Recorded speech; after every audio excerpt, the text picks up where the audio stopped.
Janet, I see your hand up, and then we'll go to Hemant. So I may break up. I notice it's been happening. I want to say that I was raised in conservative Judaism. We actually belonged to an Orthodox temple when I was young. And what I love, as soon as you said, Ray, the thing about the Shema, a second before you said it, I was going to say it. I say the Shema every morning before I meditate. And I love that prayer. Just saying it brings me I sing it, and I don't care I'm on my porch. I don't care who's hearing me, because I love it very much. And then I say it in English. And I love that line, God is one. And for me, I have been so aware for so long. I studied this Course in Miracles and the Course of Love, and I've just been so aware for so many years that we're all one. And so, like today, I said to someone, when I talk to people who are suffering and they have shame about expressing their suffering, which happened twice already today, I'll say to them, by you sharing your secrets and you sharing your pain, you're sharing it with me. I am one with you and the rest of everyone. You are sharing it with the whole world. You are by alleviating the pain, by getting it off your chest, you are making the world a better place. And sometimes people get kind of weirded out by it. And I just say, look, I'm an Aquarian. That's what Aquarius think. We think in terms of the big picture.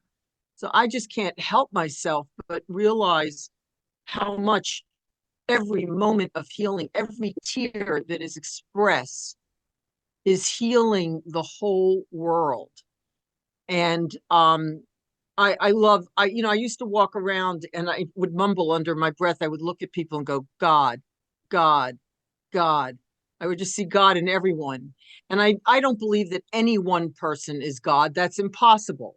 It's all everything. It's all God.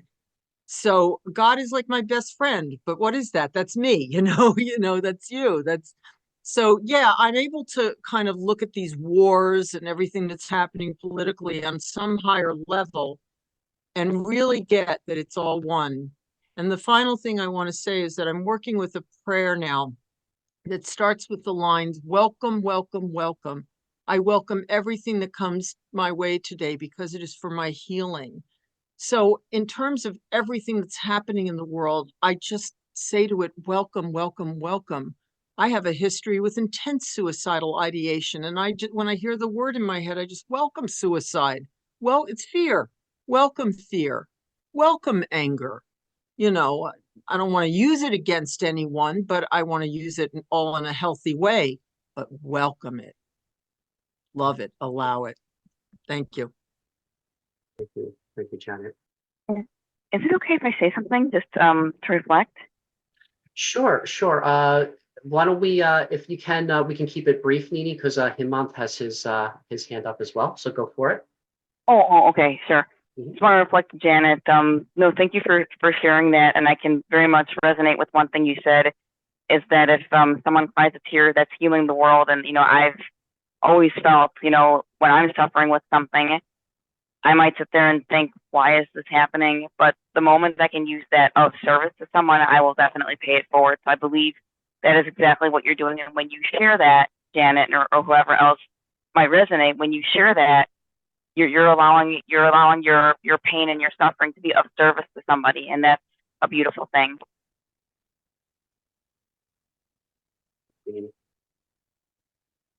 All right. Hemant, please, you can, I see your hand up, and when you spoke earlier, I think you broke up a little bit. Am I pronouncing your name correctly? Yeah. Can you hear me now? I can, yes, thank you. Yeah. It's been one of the wonderful experience. When I asked Randy, it's a must call, he said, I've been thinking such things half-heartedly. I know how sincere he is. So when I entered the call, I've been thinking, wow, one of the wonderful experiences I have ever had. because these things are universally never taught by anyone. Uh, because when Nini said that we will be marking, we will be forcing ourselves into a circle, and we will try to view the world, and we will try to exit the circle, but we cannot because we forced ourselves inside the circle. It Mhm. sparked me. Wow. So whenever we break the circle and go outside, we will see the world as it is. Until unless we will only be viewing the border of the circle and seeing, oh, this is the world. We will be like that. Yeah. Yeah. This is so one of the wonderful experience for me. Thank you. Thank you. I would like to open that up to anyone else who would like to reflect what you just heard, and feel free to ask questions.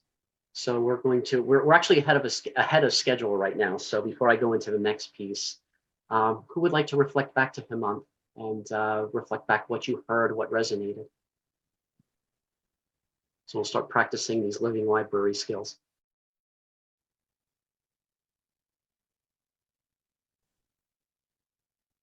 I just want to say I appreciate him on sharing that.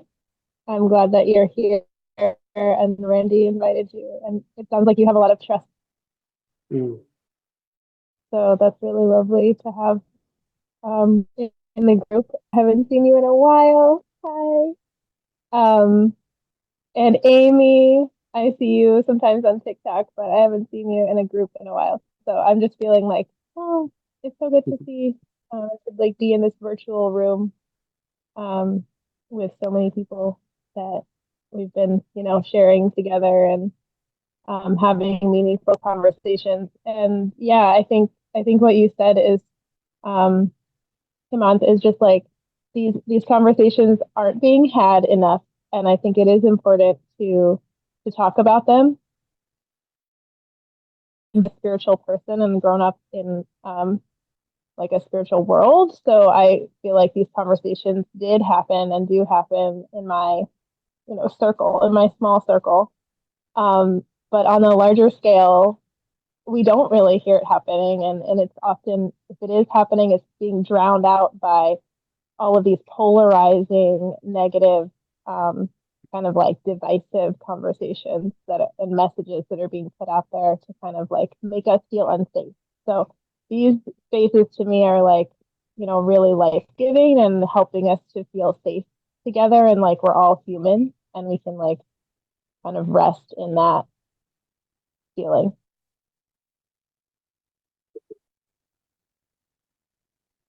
All right.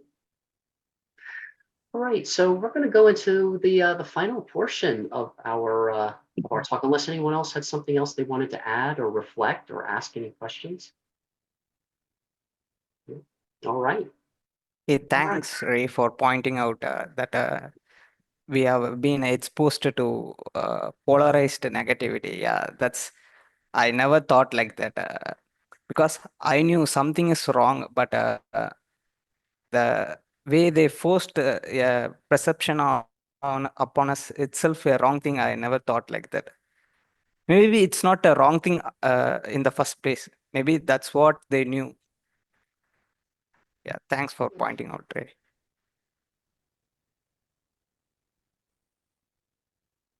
I'll ask Amy or Pratibha, is there anything that you would like, or Nefertiti, we haven't heard from you yet in this conversation. Is there anything you would like to add to it? So we include everybody because we're all, we're all observing this law of divine oneness here. So every one of you here tonight has a piece of the puzzle, especially in this first initiatory stage. So I'd like to open up the floor to someone who hasn't had a chance to speak yet. Nefertiti, Amy, Pratibha, or yeah, I think. I'll I'll speak. Hey guys, it's lovely to see you, by the way, and thank you for letting me come on. I didn't get into the whole question, so I don't feel comfortable commenting. I only got to see some responses and stuff on the question, so that's the reason why I'm quiet. I'll participate more in the next section of it, but I think maybe I should step back and just listen and learn, and that's how I feel right now. And I appreciate it. Very good. Thank you, Amy. Yeah, and I'll put this note in as well too. Amy, Ray, Nini. Yes, Amy, Ray, and Nini were a part of a group that we concluded a couple of months ago that we call Exploring Integrity. So what we were involved in were a series of 6 conversations where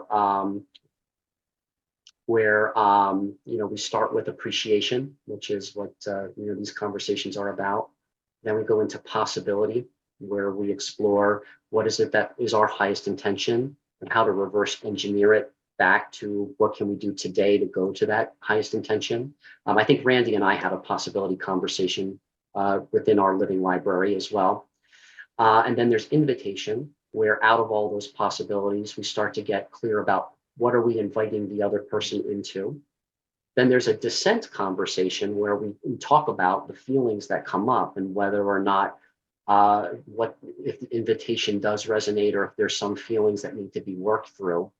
And then there's a responsibility conversation where there is more inclusion in the conversation and things start to move faster. The conversations get faster. There's more trust. And then there's the commitment conversation where after vetting all of these possibilities and after exploring all of these values and helping each other through the feelings, we land on the next right thing, which is what Inspired Action will be about in December. So I just wanted to call attention to that. That is, those 6 conversations are also on my blog, roguecounselor.com. If you want to get to know Ray, Amy, or Nini a little bit more as well. Nefertiti or Pratibha, is there anything that you wanted to add before we go on to our final piece here? Just glad to be here. Very glad. Very, very much. And one thing I do want to that resonated with me that was shared, I believe Ray had brought up the word safety. In this environment, I'm very grateful for the safety piece, the factor, the feeling of safety, and also just being able to be brave when that might not be the feeling I have. So thank you guys. Thank you. And I'll put in another note here. Nefertiti and Janet was part of our group that we recorded back in 2022 called The Bridge, where we discuss the relationship between mental health practitioners and peers. We call them challengers because we're challenging the system and the way things are done in the mental health system. So you can get to know Nefertiti and Janet more through what I call the 2x2 algorithm material, but that's really those bridge conversations that we had following those 6 conversations from appreciation, possibility, invitation, dissent, responsibility, and commitment. All right. All right, Pratibha, I saw that you had mentioned something I'm gonna look at the chat here, but do you just wanna add anything else? Because then everyone had a chance to contribute to this conversation so far. Thanks. Yeah. Hi, everyone. Yes. So I was actually having this conversation with my coworker and friend, and I'm definitely going to be sharing this with her. And it's really nice to have safe spaces, like Neff said, and they feel aligned. And I got the opportunity to be at one of the workshops, and I've not seen anything like it. And I'm in the mental health space, and this is really a sacred space. So I look forward to all the other conversations because I keep learning more and more about what this really is. And yeah, before I feel like it was more just surface level that I knew, but now I'm seeing that there's so much more to this and what you're really doing as this project.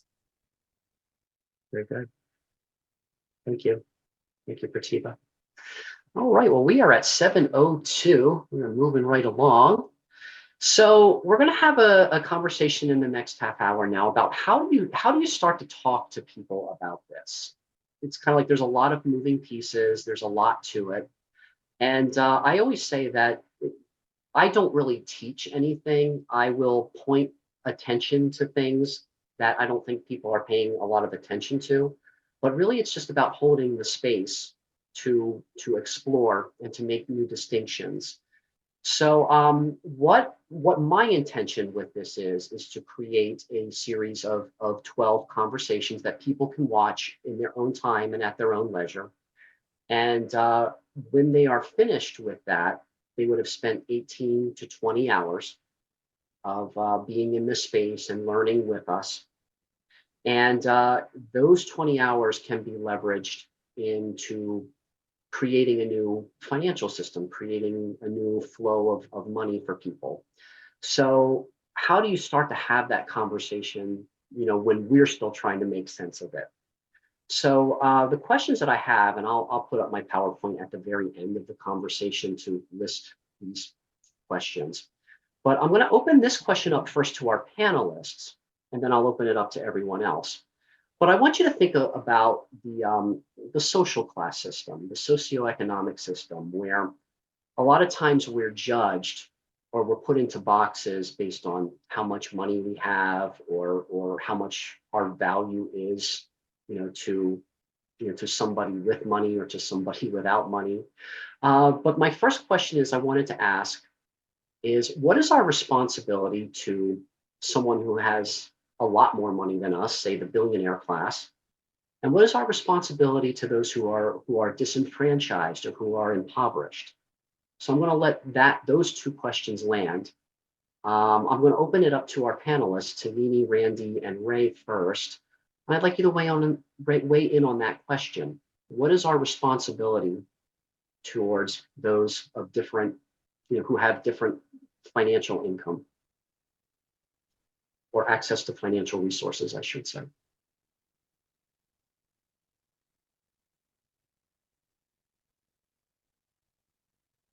Right.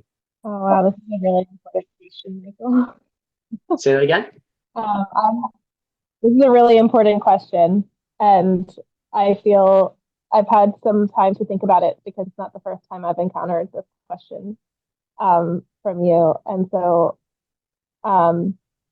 I think that it's interesting that you use the word responsibility. Like, what is our responsibility to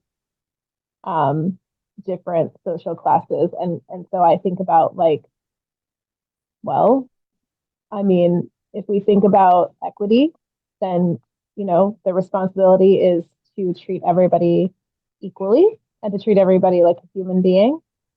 And also to hold people accountable. I think holding people accountable is part of that process, and saying this is the harm that you've caused by your actions, and what you're doing is causing harm, and saying here's an opportunity to make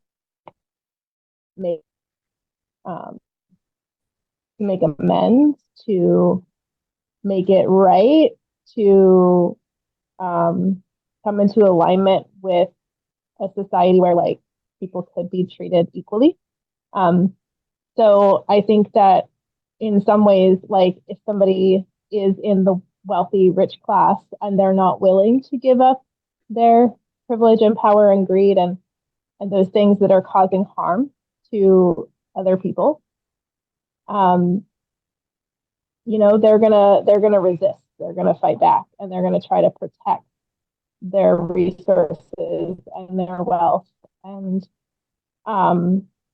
that's going to then result in further resistance from those people who are fighting for equity and who are trying to hold them accountable. And so it's gonna equalize at some point.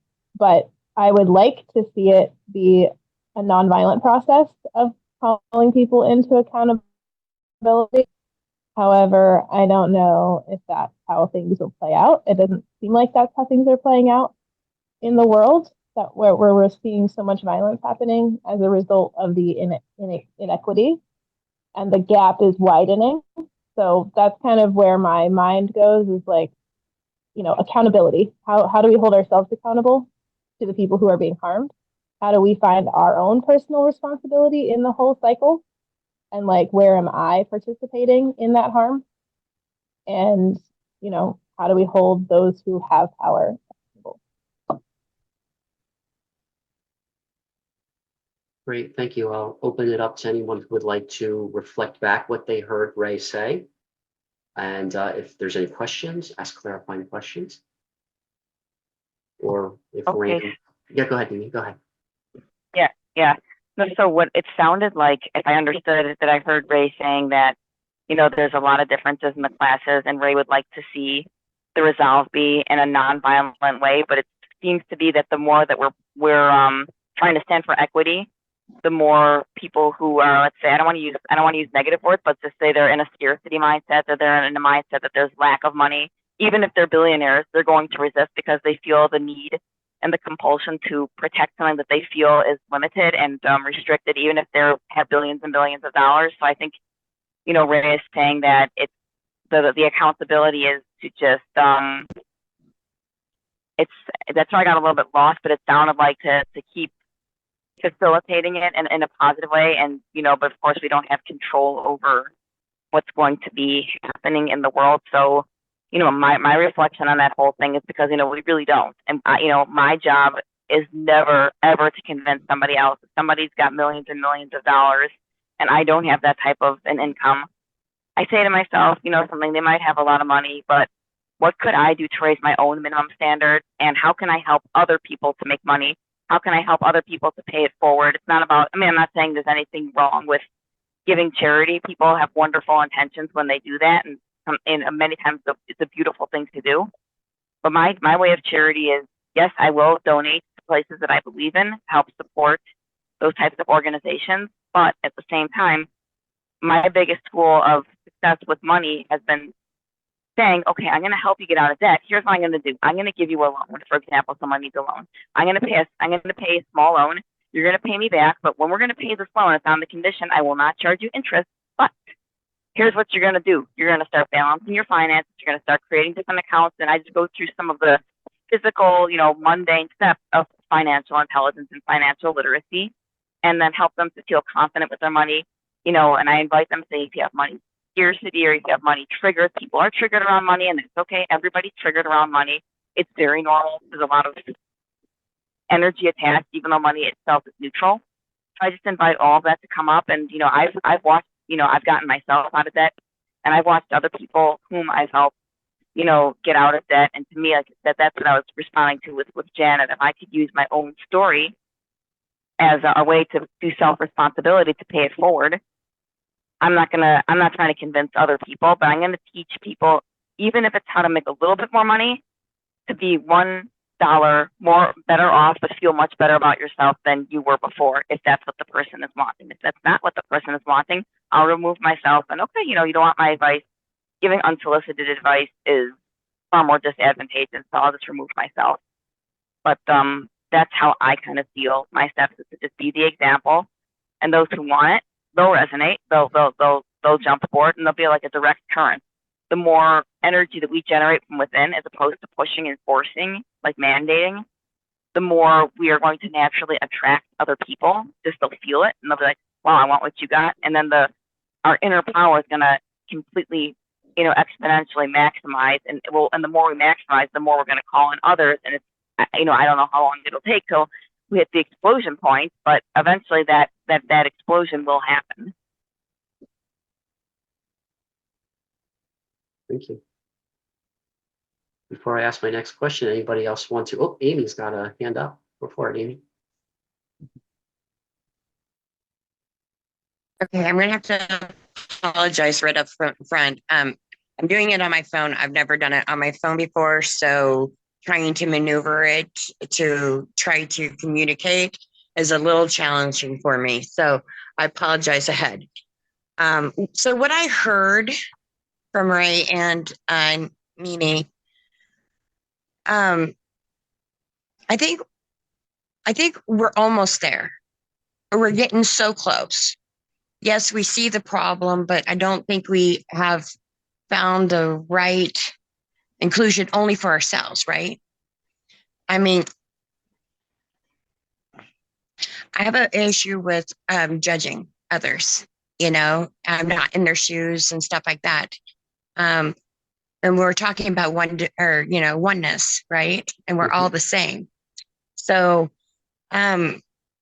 if I go into that mentality of oneness, that means the billionaire is me. and the poorest person is me. So when I see others talking about that as a differentiating, we're setting up for classes and stuff, it's just another divide. It is just another way to break us out of the oneness. And for my understanding of that and how I can handle and be responsible is to be my best version and maybe not see the differences between that person and my out or income or financial situation, but to understand where they're at so I can effectively communicate, maybe in their language, to bring a better solution for the overall. It's about communication and actually stepping into that role sometimes when we have those conflicts and seeing the demons and, the problem. I don't know how to word that correctly. And I'm going to just be my true authentic self. And I might not have the grace of communicating it as well as I should, but I see a lot of diversity and fractions. And if we're talking about divine guidance and oneness, we have to take that away and not look at it as our individual self, but as a whole. And that means we are the billionaires. So that means I have to do it micro. I have to go in with inside myself to find out how I can help the situation. Maybe I don't have money, so I give time. Maybe I am very wise in certain areas that I can express myself that possibly could help somebody else. Sharing sharing my story, having people understand that there's other perspectives of seeing maybe the divine or the division with inside that are social norms that would help others understand how we can overcome this. And it's about maybe if I don't have a solution, I don't say anything, right?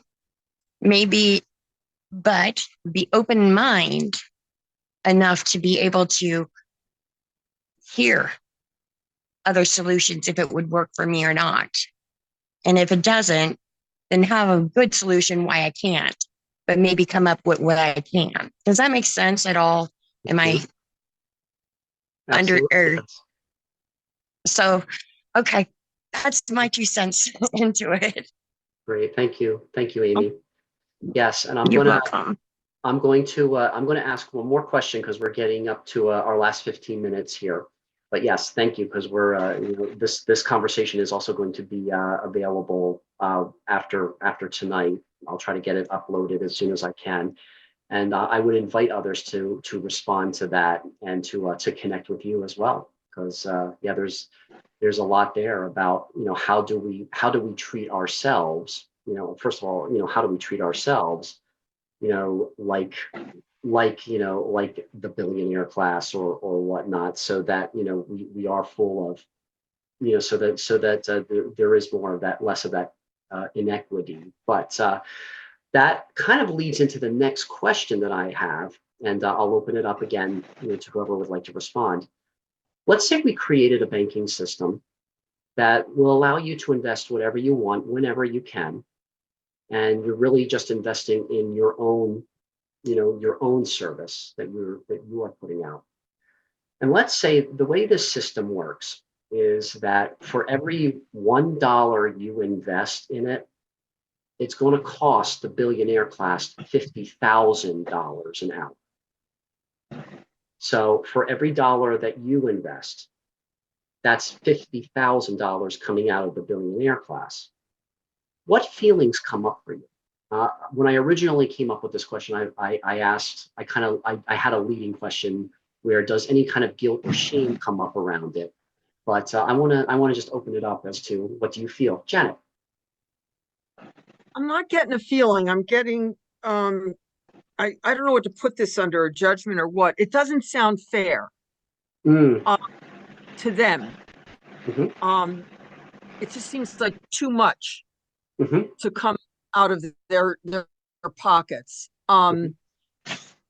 I am not so happy with the inequity going on our planet, but I feel like that would be, this is not a feeling. I judge that it would create so much anger on their end Mhm. that I suppose the feeling would be fear about the anger on their end and how far they would be willing to go to turn that around.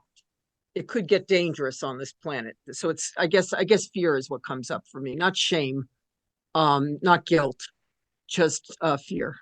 Yeah. No, thank you. Yeah, that's now we're making this a little more real. Okay, great. Thank you, Janet. Anyone else would like to weigh in on what they feel or Like I they said, judge? Yeah, go ahead. I guess I'm really resonating with Janet here a lot. When I first saw her, I'm like, wow, I feel her soul to soul. So, as you were asking that question, and I didn't want to say something because I've said a lot of some things and I wanted to give someone else a chance, but I agree with that 100%. That does not feel fair. It doesn't feel like it's equity, even though, quote unquote, if you average the numbers mathematically, it might be dollar percent, an equivalence factor because, some people have less money, some people have more money. I feel it's going to create more division. I feel like it's going to further subdivide the classes. I feel that integrity needs to lead. So it doesn't matter if you're a billionaire or if you're, impoverished. I think that time banking should be available at equal opportunity for the exact amount for everybody, and that everybody just learns to play fair. Honestly, I just don't feel like it's fair. It's like taxing the higher income more money. It just doesn't feel fair. So I'm agreeing with that. And when I get the feeling of fear that comes up, a lot of people associate fear with this horrible negative scarcity thing. At the root of it, fear is a messenger. And if you don't, buy into the dictum and you actually listen to the message, fear is just saying, hey, my sense of safety is being threatened. And that's a message you need to home. Just like anger is saying, my boundaries have been violated. It doesn't give you a right to go smash, to go flip over the kitchen table or knock a garbage can, but it's letting you know that something's being pushed on your personal boundaries. And the little truth about, anger is that, the angrier the person is, the more that person cares. So, if we could just flip that switch and allow them to, hold space like you love, hold space for them to find their level of integrity, that person who's very angry, maybe in this lifetime or this experience, imagine how deeply that person cares. So why rob them of that? And I use the word rob, kind of pun intended. Why rob them of that opportunity just because we're trying to thrill a point? So I very much agree with Janet. I love where this is going. Now we're getting like right into the middle of what the potential, where the potential conflict could be. Amy, you have your hand up. Okay. I heard exactly what you guys said, and there's a part of me that agrees with you, and then there's another part of me or sees a solution for it as well.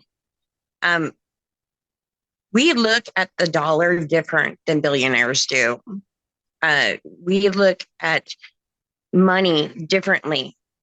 So we have to understand that $50,000 might not be chump change to them. It's like $1 to them compared to what we think is $1.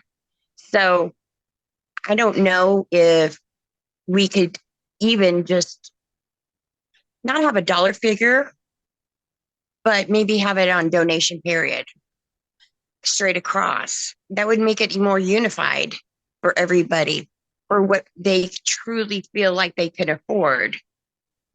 And it would give it a safe place where everybody could participate and not look at it as you have more money and you can afford more, because not necessarily is it true.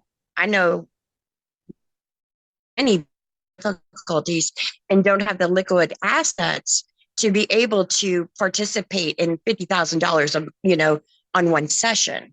So, we can't just because they look like they're billionaires doesn't mean that they really are. And that is something that is coming in the back of my mind.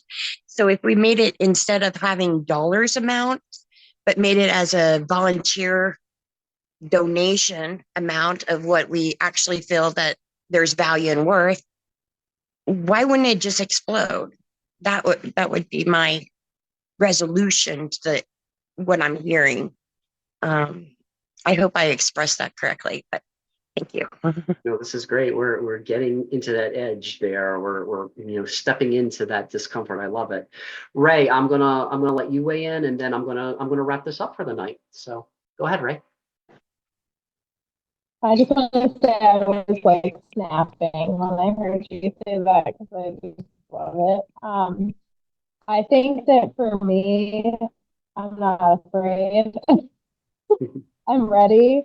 And what I hear different currency. And that's kind of what we do with time banking. So what's going to happen there is when we create another currency, when we create other ways of being together and other ways of getting resources, it is going to threaten the billionaire class if they don't come on board with us. They don't outnumber us. And so it's like we can create alternative systems. We just have to make them work for us. And they're not going to like it because they're going to lose money because we're no longer their little ant colony, like laboring and doing all the work for them. So to me, like when I hear that, and maybe this isn't what you were saying, but I'm hearing create another type of currency that kind of doesn't include them, which is why it would cost them so many more dollars. Great, thank you, Ray. All right, so we are about 6 minutes before the end here. So I'm going to wrap this up with a few housekeeping things at the end about what's coming up. But what I would like to invite everyone listening here, my panelists, our attendees tonight, and anyone listening to this asynchronistically, have a conversation with somebody else. At first, let it be a living library conversation. Have that conversation with somebody about just making that conscious agreement as who's going to be the book, who's going to be the speaker, and who's going to be the listener, who's going to be the reader. And then as you're investing time in each other and trust is being built, I'm going to try to share my screen one more time here. Then you can start to explore some of the more uncomfortable questions, and which we started to explore tonight. And those uncomfortable question is, what is our responsibility toward the billionaire class? What is our responsibility toward the impoverished or disenfranchised? If your $1 an hour investment will cost $50,000 an hour to the billionaire class, what comes up for you? Is it fear, shame, guilt? What's your honest feelings about that?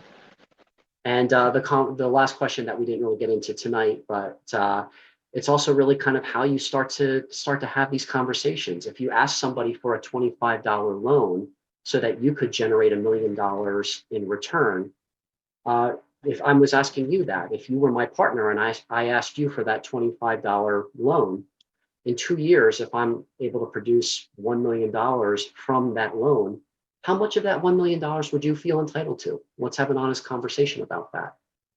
So that's how we start these conversations. First, by just having an appreciation conversation, or what we call a living library conversation. And I think almost everybody that you've seen here tonight, almost everybody, has participated in a living library conversation. So you can get to meet most of our attendees here tonight in the living library at roguecounselor.com. And I just want to give a quick reminder about next week, which is Thursday, October 17th. At 7 p.m., we're going to be going through the next natural law, which is the law of gender. Ray and I will be the panelists for that. So if anyone listening to this or anybody here in attendance would like to also be a panelist for that conversation, just let me know. My email is michael@winfinity.us, and let me know what you would like to, how you would like to participate in that conversation. So we are 2 minutes at the end here. So Randy, I am going to invite you to share with us the vision for easier ways, which I think ties into these conversations beautifully. So I'm going to turn it over to you to close us out. Thanks, Mike. Yeah, it's been a wonderful experience this evening. Oh my gosh. It's just not enough time. But yeah, in closing, so I have started a community called Easier Ways on the School platform. School was chosen over others because, well, as the name says, it's focused on learning. My bent, though, is a little bit different than it is acquiring more knowledge, but actually unlearning what's been holding us back from our potential. So if you were to come and visit and inquire about joining it, it says this: Easier Ways, how people with relentless inner critics step into the life they're meant to live. This is for those who struggle with the relentless inner critic, the voice that says you're not enough or should be doing more. Whether you're a perfectionist, a people pleaser, or use unhealthy coping mechanism like drinking to quiet that voice, know this: you're not alone. And that ends here. In Easier Ways, we believe unconditional kindness to ourselves and others is the antidote to unworthiness and self-doubt. Together, we'll quiet that critic and remind each other we deserve love and belonging. You'll build emotional resilience, self-compassion, and healthy boundaries while learning to express yourself authentically, form deeper connections, and live with generosity. Most importantly, you'll align with your values and passions, leading to emotional freedom, purpose, and prosperity. Let go of perfectionism, silence self-doubt, and step into the life you were meant to live. Great. Thank you, Randy. So like you said, it's not enough time, but the beautiful thing is that's why we have a living library and a time bank. So that if something is sparked for you tonight, please, please reach out to me, reach out to anyone who might have been speaking here today. And let's just have those conversations one-on-one so that, we can dedicate the time to this. So thank you for watching. This has been part 1 of the Natural Law series, The Law of Divine Oneness.